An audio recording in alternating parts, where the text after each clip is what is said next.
Okay, I figured out something. I have trouble with any of this paint. You feel like, oh, Jim, you have no idea what you're in store for. But no, I know because there's a way I know.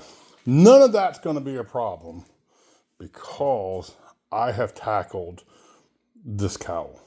So, I mean, I got it re-welded in there. It ain't pretty. I don't know. I don't have it done, but it's not going anywhere for sure. And this is the problem with reusing the original metal, which is great, but you know, man, getting it clean is going to be, it's going to be a rough go. I still got some more welding to do here, but I'm not far. I mean, it's just touching up stuff. But before I get it completely done, you know, look at the old paint right in here in these cowl sections. I mean, I'm getting it though. This is how it turns out. Well, there's actually some paint right there. That's coming off. This would be a better bar. So I get it completely down. You know, around here, completely down. This was a spot. That's why it's all the way down. I don't know. I might take this all the way down to bare metal. I don't know. It's pretty clean. It's pretty smooth. But I don't know. Maybe I won't worry about this little section here because I don't care. It's going to be covered up anyways. But maybe I will go ahead and get this surface down to the bare metal, that part that's going to be seen before I put that epoxy on there. But I tell you, it's a little bit of this. It's a little bit of that. It's a little bit of a scraper with a screwdriver. It's just old sandpaper. You know, oh, it's nightmare. It's nightmare getting a cowl clean. But, you know, it's the little things. I got to keep in mind that it's the little things like that. It's what's going to make the difference one day, whenever that one day is. But, you know, I really have a goal to reuse absolutely as much of this thing as possible. I really do. I mean, even to the point it's ugly, but I mean, even this, you know, I did replace this. I screwed up here. I should have just replaced the front piece over here because it was, of course, standard rotten out over there. This end of it was actually fine. And so I really kind of screwed up when I did the whole thing. I should have just pieced it in, but whatever. I hate that I did that because then I wouldn't have even had to mess with this. It wouldn't have had to come off. But it did come off. This was the original piece. It was bent up pretty good getting this off. But I got it back in, and it's definitely solid. So she's good. Like, yeah, whole car wiggles. So it's solid.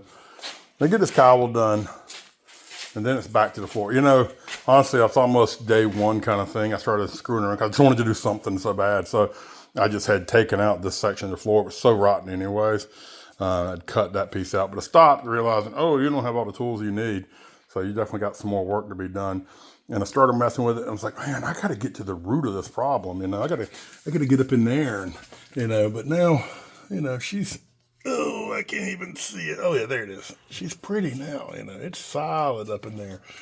And, it's like, I don't know if you can see it, but I got a good weld through on that thing. It's a lap joint.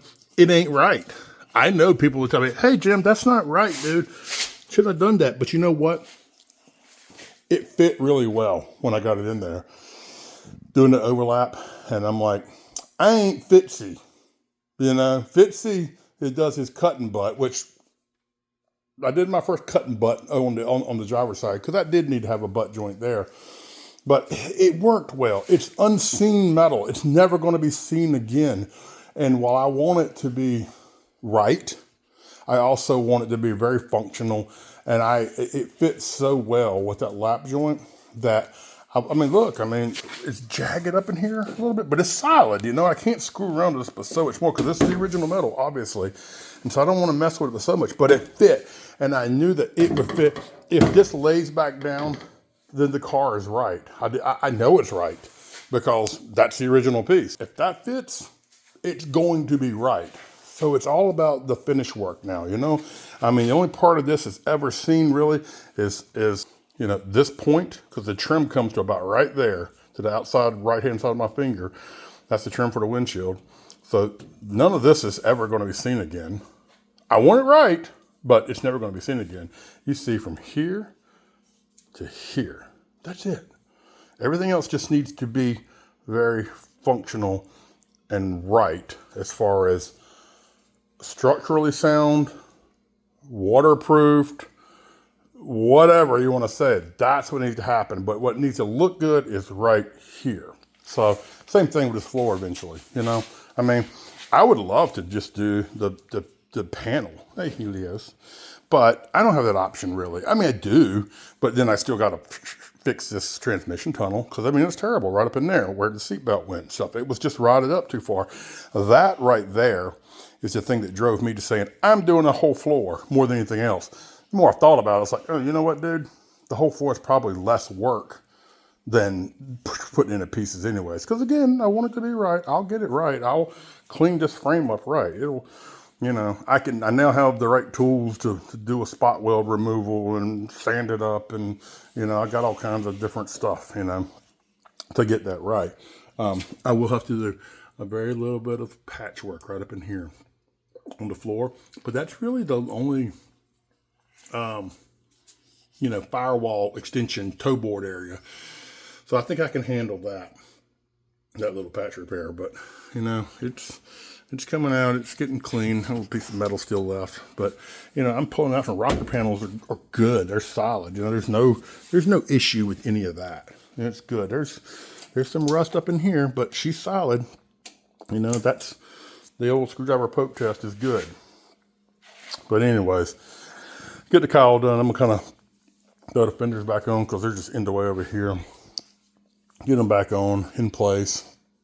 Plus I can just verify again. I put them on and off 10,000 times, but verify that it's good. And then I mean, the engine's good too. We all know that.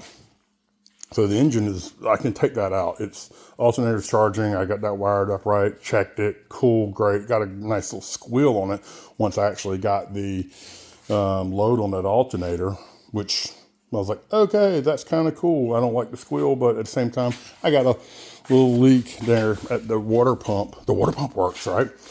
But water pump, fuel pump, all that stuff works. It's unbelievable. But the neck coming off for the radiator hose off the water pump, it's crummy. It was just corroded. I took the time and I did a lot of sanding on it. So I did see a leak on it when I filled the radiator. Radiator is another thing that works and it's fine. There's no leaks on that, which is good. I'll probably replace the radiator, but I don't have to right now. You know, I just wanted to functionally know that it worked. I did take a little time to try to clean that water pump neck up a little bit. I even went around after I got down to bare metal. Still was a lot of pitting and stuff in there. And I came around with a gasket sealer, just a thin little layer of it before I put the hose back on. Let it sit there, pulled it up tight, but it still leaked after I ran the engine again, just checking the alternator. Wanted to make sure the alternator was charging and it was aligned. Not that that needed to be done right now, but it's like now it's proof of concept. Now I know that it works. Now any changes I make will just be building on that or making something better. I know what's here right now works. So this engine can now go out. You know, the engine can go out. The C4 transmission that's in here, it transmits, you know. Wheels turn. This thing is crazy. The shifter linkage is all screwed up and stuff. But anyways, whatever. It's a working transmission. So very much a rebuild candidate. Another C4 in the shed that came with this car. And that one, it's unknown condition, was told that it was rebuilt. Of course, it was old and dusty and dirty and all that stuff. But supposedly on the inside of this thing is a rebuilt transmission. So maybe I put that one in here and just try it out. I don't know. I probably won't, though. I probably will just rebuild the one that I've got here, just for a couple reasons. Number one, it would be a known entity then. Number two, I get to build a C4 transmission. I've never done that. I have zero experience with that. None whatsoever. Literally not the first little bit. But, you know, Me, ChatGPT, 10,000 videos on YouTube, and, you know, I'm smart enough to figure it out, I guess. And it'd just be cool. So it makes me feel good to the idea of cruising down the road in this thing one day with everything I rebuilt. I rebuilt this engine. Engine works fine. This engine would drive this car right now. But, you know, I'm going to tear it down and not trying to do any modifications to it, but, you know, we'll do the right things. We'll take the measurements. If it needs to go to a machine shop, we'll go to a machine shop. We'll get it bored out 30 over if we have to. But I don't plan to do that. Hopefully it's just new seals and new rings, and, you know, we do a freshen up kind of thing and be happy with it. I know right now I got pretty good compression numbers on it, so I think that's a really good possibility that could happen. But anyways, I need to pull this engine and get it out now. It's in the way. Same thing with the transmission. Transmission really needs to go, especially since I'm pulling out this transmission tunnel. But then it's just tearing out the rest of this floor. Spend the money on a new floor. That's obviously an issue, just being able to spend money. I got to be careful with that. But that's stuff I can work on. I can work on this, take it out bits and pieces, whatever. I don't have a lot of the ideal tools. I have a grinder, That's what I have. So I have a grinder, and it comes out with a grinder and cutting wheel, and then grinding off back to clean metal, and, spot weld removers. Got a little file right there that I can, hook on. It's not great because it's battery, it's battery powered. But so it doesn't last but so long. But I got several batteries, so whatever. It cleans it up pretty good in the end. So I'll get it. I'll get this frame section. Frame looks pretty good. The frame's good. The floor sucks. Frame's good. That's the way this whole car is. The worst part as far as finished stuff on the car, which I'm definitely concerned about, is right here. But the inner is solid. That's pretty solid right there. But this outer piece is definitely kind of sketchy. So, I don't know. This is definitely, that's okay. But the inside here, I can feel it. It's definitely off. So I got to figure out, this is going to be some finish work for me there. That's the worst of it. In the whole car. Helios will figure it out. I'm going to leave that up to him. Helios that's your job. You figure that one out. Let me know when it's done. Okay? There's your welder. Here's your helmet. We'll get you a doggy size helmet. How's that? Get you a lighter so you can turn the gas on. You know the switch. And you'll be good. You got it? He's a good boy. Helios the welder.